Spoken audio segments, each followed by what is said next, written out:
Today's gospel speaks of a quietness that overcomes the people of faith in Jesus' time, and a quietness that overcomes us all in today's time.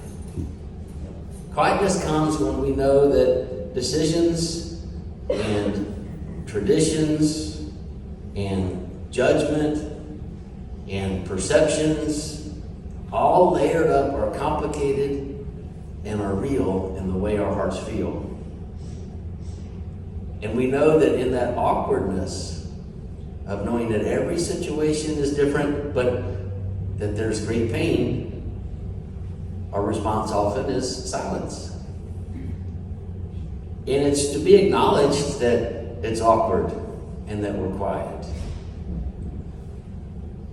Last night, I was with some of you at the Birth Choice Gala. October is a month of life for the church.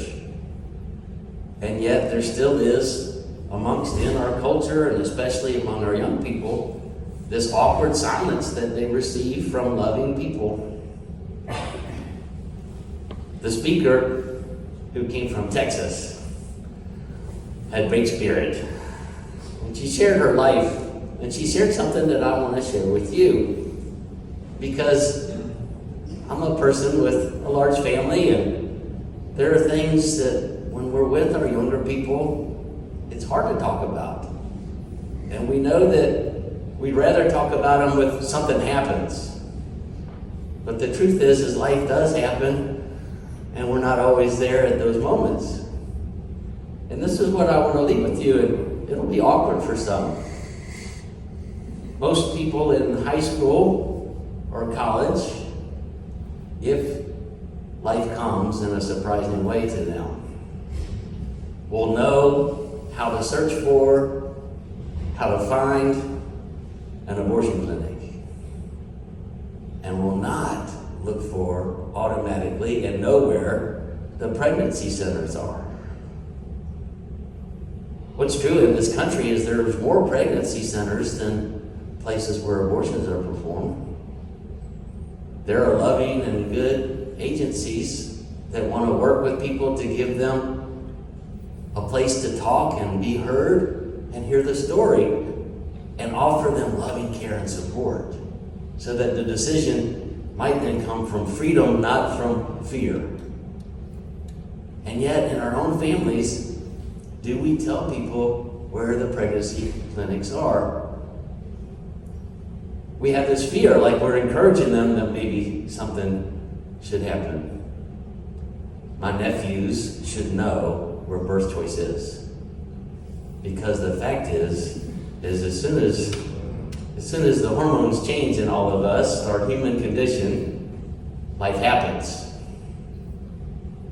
And yet, we just sometimes stay quiet, all of us, convicted of that. That they should know that in this awkwardness of life, sometimes they're going to be afraid about what their family reaction is, what the judgments are of folks. But even if they're afraid to tell those closest to us because they're not clear about our reaction, I pray they know that there is a place, there is a community, there is a church that will walk with them. Part of a movement that has grown out of pregnancy centers, and the one we have here in Raleigh, Birth Choice, is awesome because it gives a loving invitation approach to the whole process. And whatever their decision is, there's not a condemnation, but an open door of heart and love. I'm speaking to a people sitting here at assembly here. You experience life. You know what life is. You know how hard it is. And you know it's never easier alone. We have to let our young people know that in a fearful situation, there's not just places to end life, but there's also places that you could consider having help with life. That there's more pregnancy centers than places of ending what's viewed as a problem. What grew out of this whole ministry throughout, especially the South, and from Catholic parishes is a program called Walking with Moms.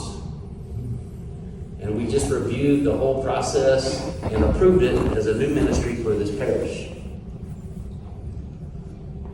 Tom Costello, who's been coming to communion services and will be ordained a deacon next year, his wife, Julie, is part of that program and has worked with it before. And she's going to help lead that. And it's just this loving step in. The referrals come from Birth Choice. So someone who's now trying to find a way, maybe, right, to not make a decision out of fear, but if they had some support, they could do something different. That referral comes, and we do a community hug around the person. Find out what they need. Physically need, economically need, spiritually need, lovingly need. And just walk with them. It's different in every case. Sometimes they need help. They already have children and can't take time off of work, need somebody to watch. All those little things that we just walk with them so that their outcome might be not out of fear and not out of our just pure quietness about what life is, that we're stepping forward.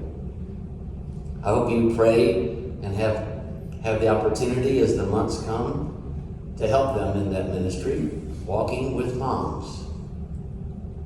And also, as we open up that ministry, we'll always open up the door for anyone who still has the scars and pains of life, of decisions that happen, but we're not to live in the past. We have to move forward, but sometimes there's great sadness from that and just things to work through.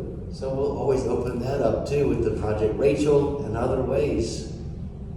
That we are open listening ways, that we walk with moms, young and old, because there's life. And we're a church of life. The other point I wanted to make today was a little bit lighter.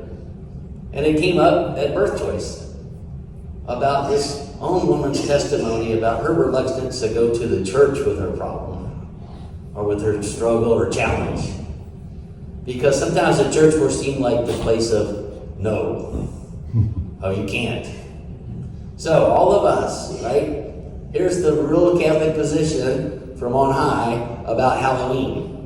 The Catholic Church doesn't really like it. Right? It steps into the occult and this fear and scariness that's not really church. Right? So the church, what we celebrate, like Wednesday with the little kids, All Saints Day. Let them dress up as saints. But at the same time, here's the practicality, right? From the church to us in the parishes. Let's not tell all children that Halloween's bad. They have a wonderful time with it. They really enjoy it. Right? That we're not a church that every time they find something that they enjoy, we say, no, well, you can't do that. We're against that.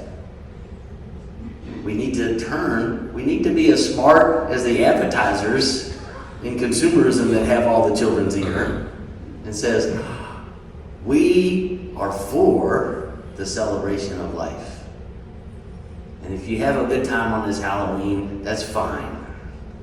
But remember, we're celebrating more about what your life can be. So we'll celebrate Halloween and then All Saints Day, let's talk about that, right? Give them Halloween candy, and on All Saints Day there should be cupcakes. Right? There should be a promotion for that. Saturday we'll have our memorial mass in the Memorial Garden, around where all the columbarium is. That'll be at 10 o'clock tomorrow morning. And then Monday evening, we'll have mass at 7 p.m., the memorial mass for our deceased in the church. This weekend's kind of unique. All Souls is to be celebrated Sunday and at the Saturday Vigil. So we get to do a lot about life and our eternal life this weekend. But no, if you've lost someone in this past year and still grieving from that, please bring their pictures this weekend to the church. We're going to put the pictures out all weekend at the masses on the steps. And then on Monday night, if there's someone special that you're celebrating their next adventure and journey, then come Monday night at 7. And we'll celebrate what life is. All of these topics are hard, but we're not to be quiet about everything. I really hope that I get the opportunity soon. I talked to Father Luke last night, and I said we have to stand in front of the high school students and tell them where pregnancy centers are. Stop leaving that in the dark. Because otherwise they're going to Google something that's going to take them to a place that doesn't have an invitation for every possibility, right? So in your circles, please talk about what's available. And that even if they're scared of letting their family know, that they can let the church know that people will walk with them, that we're not alone. Jesus was ridiculing the Pharisees in that way today for them, what? They're being quiet. They didn't know what to say when he heals people on the Sabbath. They're being quiet, but they knew it was good. We know when we can help people choose a path of life is good. Still going to be hard. Still going to be painful. Still won't be perfect every time, and every decision won't be what we want. But we know helping them and being with them is good. And wherever comes the gift of life or the healing that will be needed, we should be there because Christ would want us to be. Amen.